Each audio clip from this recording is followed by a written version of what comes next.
Folks, we have a very important program today, and we're blessed to have the Treasurer of the Commonwealth of Kentucky, Todd Hollenbeck, with us.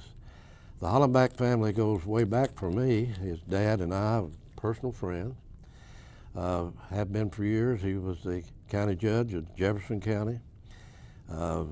Many years ago, Todd, I have great respect for your father, and what a job he did for the people of Jefferson County, for his service to the people. And you followed that and have been a very active state treasurer. We're going to talk to you about a program today that Todd Hollenbeck has put in place in this Commonwealth and has caused a vast amount of money to go back into the pockets and to the budgets of the people of this Commonwealth. And it was their money to begin with is the thing, but you've been very successful. So today I want to tell us a little bit about yourself. I've told some of it. I know that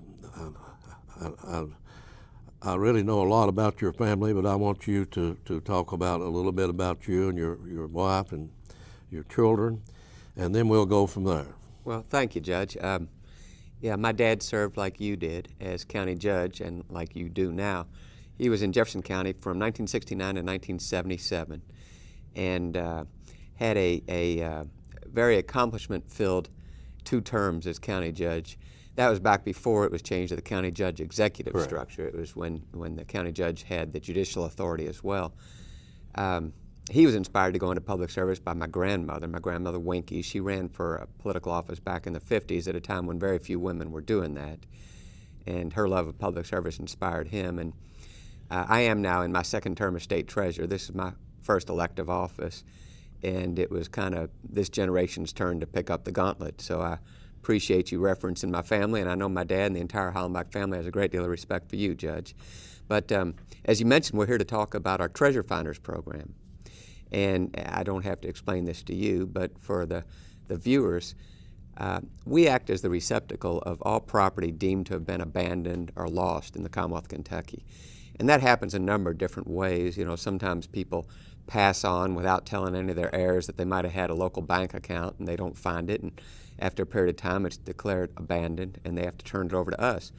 Sometimes an insurance agent that you used to do business with can't find you anymore, and you've got insurance proceeds that are due you, but they can't find you, and after a period of time, set number of years by statute, if they've tried to find you and can't, they have to declare the property abandoned. They turn it over to state treasury.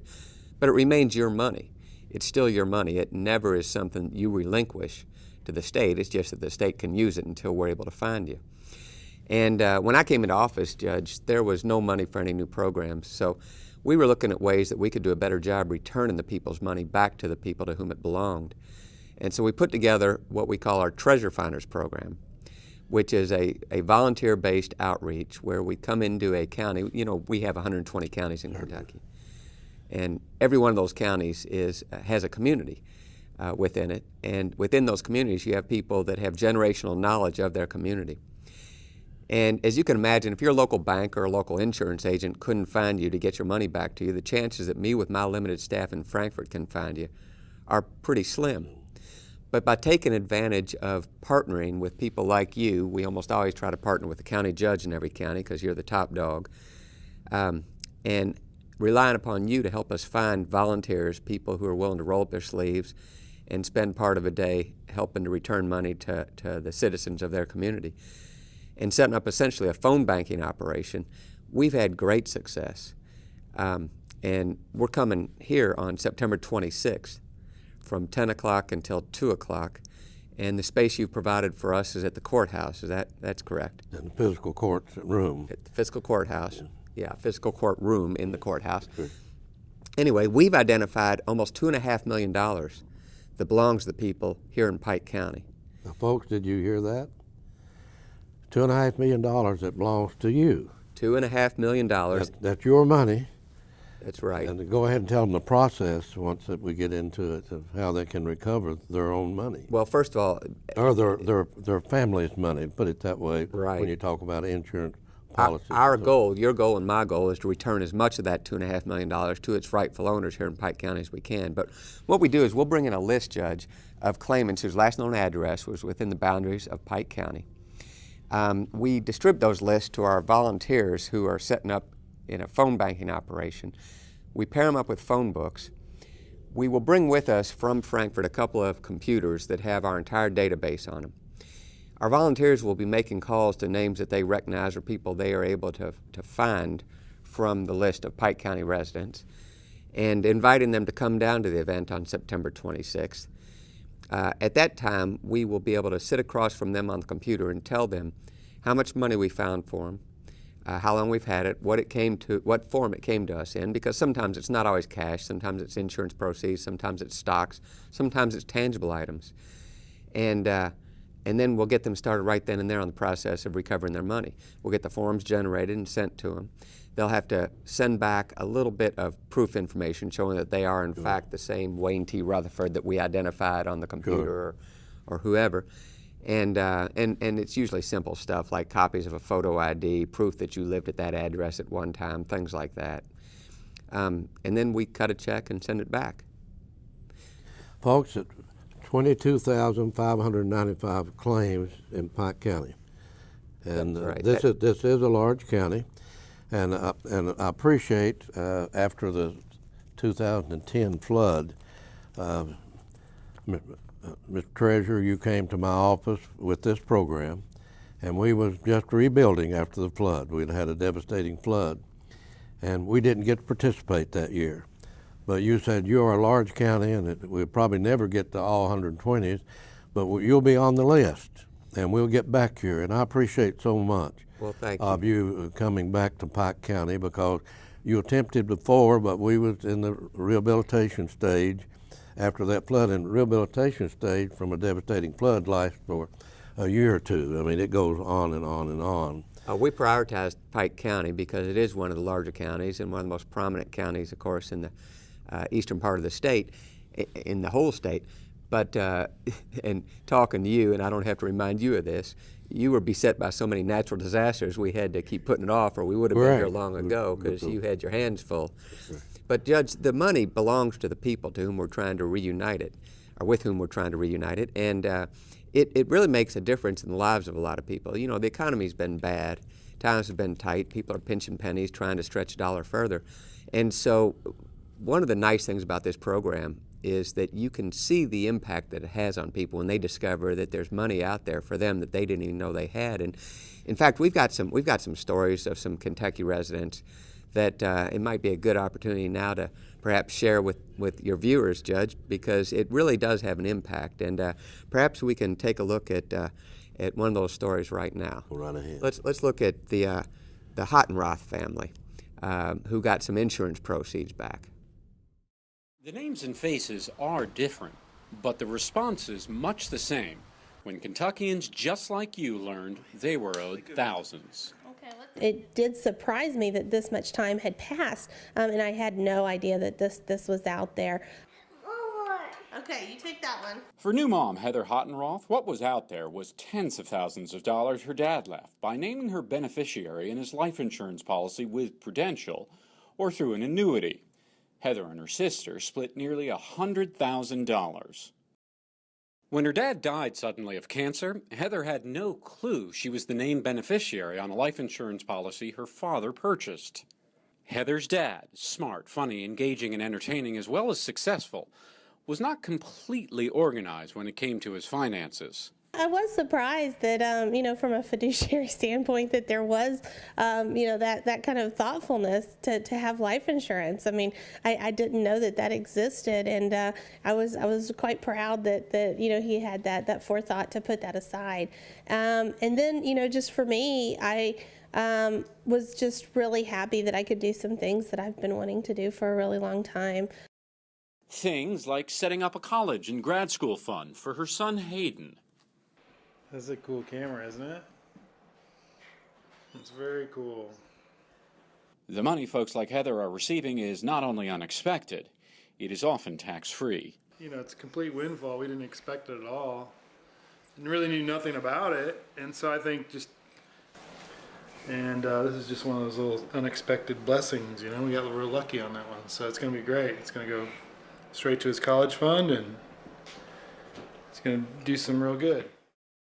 Mr. Treasurer, you was up recently in my office, and we was talking, and I asked my chief of staff to call upstairs and have the county finance director to come down and meet you, and she did. And I said, when you go back upstairs, get their .com and see if Pike County might have a little bit of money down in the treasurer's office. And ironically, she came back down with a smile on her face, said we had 8 checks. And we received a check for over $6,000 from your office that belonged to the taxpayers of this county at a time when we have the tightest budget this county has ever had. That's right. $5.4 million down 2 budget cycles of coal severance tax. So, I mean, that's an example, folks, of what this can do for your budget at home when you're sitting around your kitchen table trying to decide how you're going to survive, because many of you out there, coal miners that lost your job, and you just need understanding and help and assistance, and any infusion of any amount of money to you is like $1 million to a lot of people on Wall Street. Judge, virtually every county we go into, we end up finding that the county or some arm of the county has money that's owed. And a big part of the battle for us is just making people aware of the existence of the program, because everybody's reluctant to the idea that they lost anything. If you knew you lost something, you'd have gone looking for it long ago and it wouldn't have stayed lost. If you'll remember, T.J. Littlefick was just walking through where we were sitting talking, and of course he knows you, and you all you had a conversation. He went back to his office, and of course his computer abilities, he drew it up and he found a check for his dad. Yeah, I was really happy about that So one. folks, you can understand how it works and what's going to happen when we have this. You might give the dates again. Well, September 26th, we're going to be at the courthouse in the fiscal courtroom from 10 to 2. And we'll stay open as long as there are people there that need to be served. So it's not like we're going to shut the doors on anybody that's there by 2 o'clock. But you remember the smile that it brought to TJ's face. Yeah. Well, you get a lot of that at these events, Judge. It's a really good time because the volunteers are getting to call people and tell them that they found money that they didn't even know they had. The people coming in and check on their claims are coming in feeling like they might just won the lottery for all they know. And some of them have sizable claims. My chief of staff, she comes from a very large family, Jeannie Robinson, and she can't wait to see through her generation of how much money may be laying down there, part of this. Judge, we just ended our stint at the state fair. We had a booth set up at the fair. Pike County had a booth also. I saw your booth. It was well done. But we reunited people with about $350,000 just in the 10 days that the fair was operating. These are people that are just walking past our booth, and we're encouraging to come over and check to see if they or a loved one might have some money. So it's really worth checking. And, you know, September 26th, we expect big things here in Pike County. Pat and I went by your booth, and I stopped, and it was busy, standing in line. And she said, "What's going on here?" I said, "They're trying to give people's money back to them." That always generates activity. And I had to explain to her what your program was, and it was amazing to her of that amount of money. And when I told her the amount in Pike County, she couldn't hardly believe it. When I told her 22,000 plus claims from Pike County just laying there, you all waiting to give them money that belongs to them. What a program and you're to be commended. And I know that the legacy that you have will be that you've reached out to people at a time in the history of this Commonwealth that any infusion of money into their household budget meant so much to them. Well, it is a good program, and it really gives you a good feeling, makes you feel like you did the right thing by going in public service when you see the impact that it has on people, the smiles on their faces and everything else. We had a lady in another part of the state about a year and a half ago who, her husband had a claim. She asked if she could come in and check for him. He couldn't get off work, so she came on in, and these were working class people. Turns out that he had worked for a company long ago, early in their marriage, that had a profit-sharing plan he didn't know anything about. That company was subsequently sold to another company, which was sold to a publicly traded company whose stock split a couple times. They had $77,000. $77,000. I thought she'd be so excited, Judge, that she'd want to jump up, ask for a cell phone, call her husband, and tell him how much of his money she found. Instead, she asked if she could borrow a pad of paper and a pen. She went across the room to the only area in the room that didn't have a lot of people buzzing around, sat down and started writing. And after about 20 minutes, curiosity got the best of me. I wandered over to see what it was she was doing. She was putting together a honey-do list. She wanted every penny of that money spent before she called her husband to tell him she'd found anything. But we have all kinds of great stories. In fact, Judge, there's we have another story of a family, the Curran family, and perhaps now might be a good time to share that with your viewers, if we might. Many hadn't a clue they were owed anything. David Curran was astonished to learn his mother purchased life insurance back in 1934. It never had any indication that there was a policy out there, so I was totally taken by surprise. I had no idea it was out there. I thought my wife and I had gone through her papers after she passed away, but I never saw the policy. Curran became a believer when a check arrived. Well, you talk about a windfall. You know, not too often you get a check for $6,100, I think it was $86. So yes, it came in handy at a very important time in our lives because of my daughter graduating from college. We have a lot of unpaid student loans, and this really helped us financially.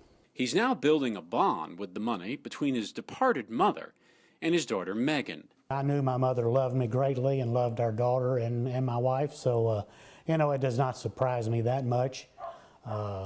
What surprises me is that I didn't know about it. There was a wonderful tie between my mother-in-law and Megan, our daughter, and I think that this is a good time for that money to have happened.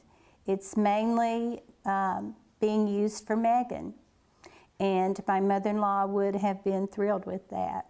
I know that my grandmother loved me very much. I was her only grandchild, and she'd be very happy to know that it's helped paying for my student loans, because she would have wanted me to go to college. And she was thinking ahead and thinking that someone might need it down the line, that it was going to help out a lot. The Curran family, one of thousands getting money owed them. Well, Mr. State Treasurer, how much money have you returned to the people of the Commonwealth during your tenure in office? When we came into office, Judge, we set a goal that we wanted to return $100 million before my terms in office ended. And we have not reached that yet, but we are way ahead of schedule. We have, as of today, returned just over $90 million to the people of the Commonwealth, which is, in a vacuum, doesn't mean a whole lot, but the previous record by any treasurer ever set in Kentucky was set by my predecessor, who in 8 years in office returned $48.5 million. We've been at this less than 6 years, and we've already hit 90, and we're well on our way toward accomplishing our goal of $100 million. Now, that's a lot of money, but there is $400 million on account, but this goes back to, I think we've seen claims back as far as the 1930s, 1920s even. So some of that money might never be returned. But our goal is to return as much of it as we possibly can. And our $100 million goal at this pace, we ought to reach that sometime mid, maybe even early next year. What an accomplishment that is for the people of this Commonwealth. I'm blessed with a great staff. And you have a great staff. I certainly know that's helped you bring this together and mold it and serve the people of this Commonwealth. Right, and I'm proud of the fact that the program really does not cost the taxpayers much of anything because it's volunteer-based. You provide the space for us free. You get volunteers from the community to come in and help out. We're traveling in our own cars. You know, I gave up my state car. I even gave up my travel budget, so I'm paying for the gas out of my pocket. We're driving our cars up here. I noticed that parked outside. I said he's in his private car. Now you've answered that question. Well, actually, I got my aide to drive today, but it's one or the other of us. But he's driving his car as well. Today. So. But and Judge, the properties that we have, some of these things are really interesting. We have a vault at Treasury where we hold tangible items, things that aren't easily converted into cash. And you'd be amazed at some of the things back there in the vault. We have all kinds of memorabilia, sports memorabilia. We've got a Pete Rose autographed card, playing card. Joe DiMaggio, I believe, autographed card back there. We have silver bullion, we have guns, we have stamp collections, coin collections. We have military medals. We just gave back some medals to a gentleman And one of the things we had of his was a surrender card. He witnessed the surrender of the Japanese aboard the USS Missouri on September 2nd, 1945. He was one of only 8 Marines, and he was a Kentuckian. That's remarkable. Oh, it's incredible. And when you think about the priceless nature of the memories for the families of those people. You know, in public service, the feel good really feels good when you're able to help people in your heart. Yes, sir. And I know you. I know you're dedicated to the job that you have and do, and I can tell by even having a conversation with you how passionate you are about the people of this Commonwealth, and that you're able to really do something at a time in their life they're having a tough time budget-wise, and they're sitting around tables like we're sitting here today, working on their household budget, and imagine these 22,000 claims from this county that we're going to be able to get in touch with a big number of them. We'll have people there that knows these people. We'll use the computer, we'll use the telephone book, we'll use anything that we can, and have people from big generation who can look back and know. A lot of genealogists, I hope, that we will have them to help us. Every county seems to have residents within that county who can tell you who everybody's grandparents were and grandchildren are and nieces and nephews and uncles, and those are the kind of volunteers we're looking for. But the reactions of the people when they find out that they have a claim, it runs the gamut. I remember a lady who it was about $70, and she couldn't stop giving me kisses and all my staff kisses and saying, God bless you, and she knew it only meant one trip to the grocery store, but she'd been out of work for 2 years.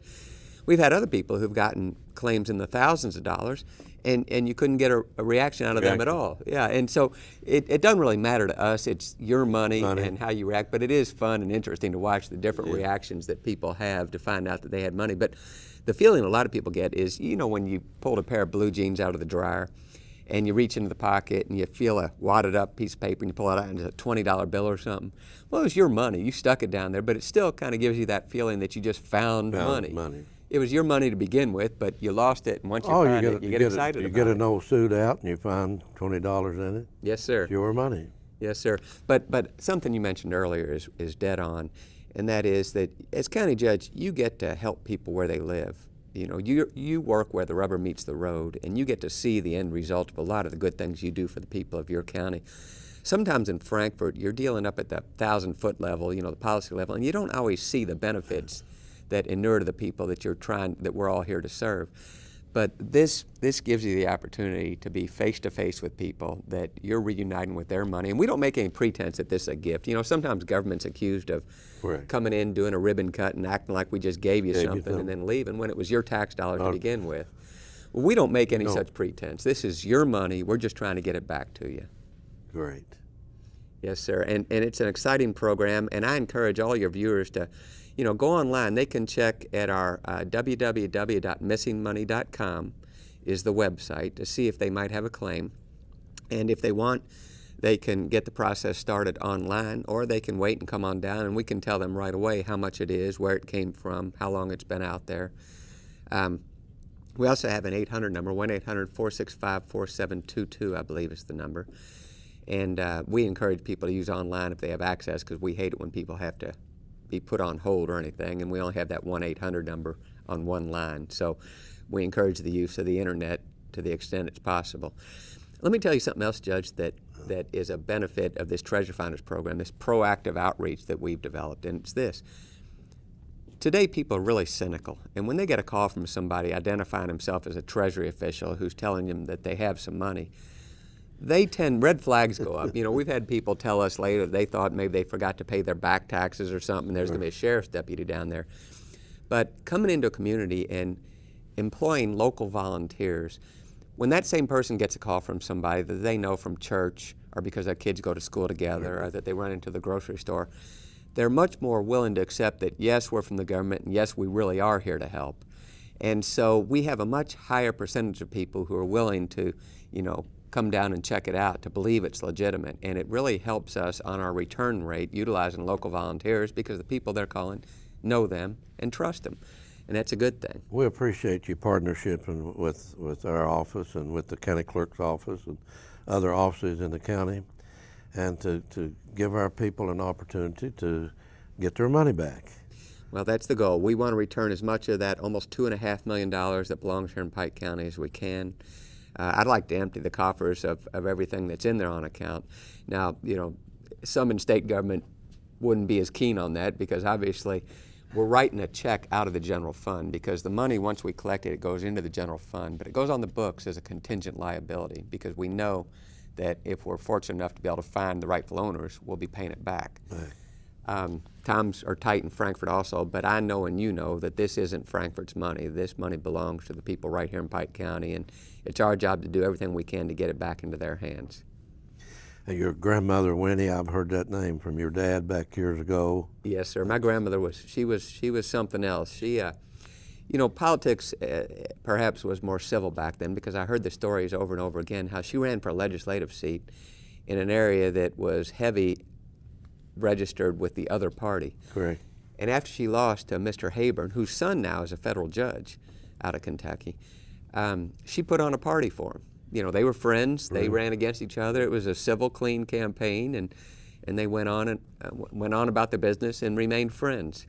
And you know, and I know because we've been around it long enough now, that everybody needs to stay positive. I mean, politics. The sole purpose of politics is to elect public servants, people that are going to help you where you live, make your lives better. And that's why you went into public service. That's why I went into public service. And I'm very proud of my family tradition and family lineage in that realm, and I appreciate you bringing it up.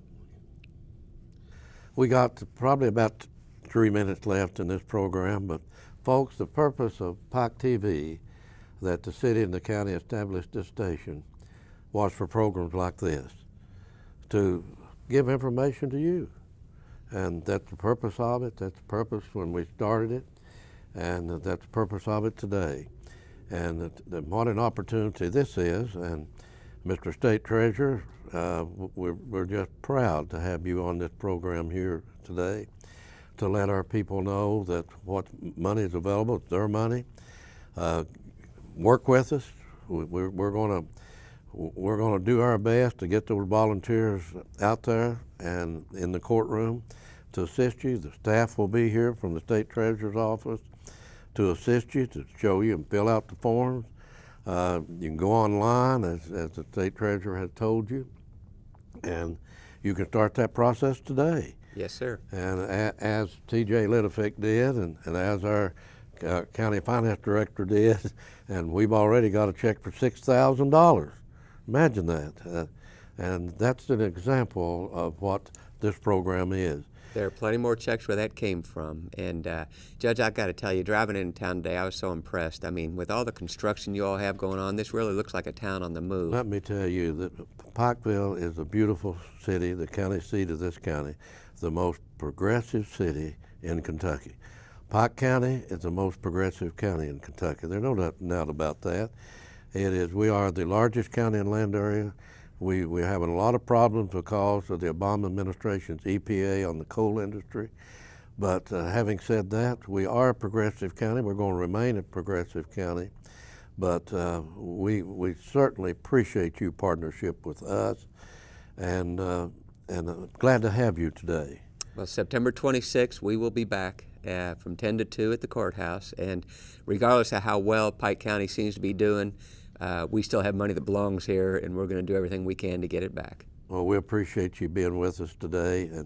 And folks, we appreciate you for watching this program and taking this opportunity to let us tell you about money that's available to you and to a program and to have our state treasurer with us. We're always glad to have state officials, but it's an honor to have Treasurer Hollenbach. Because of my previous relationship with his dad, I had so much respect for the Hollenbach family and what they've done for this Commonwealth and what they've done for their community and what this gentleman is doing for this Commonwealth and the citizens of this Commonwealth.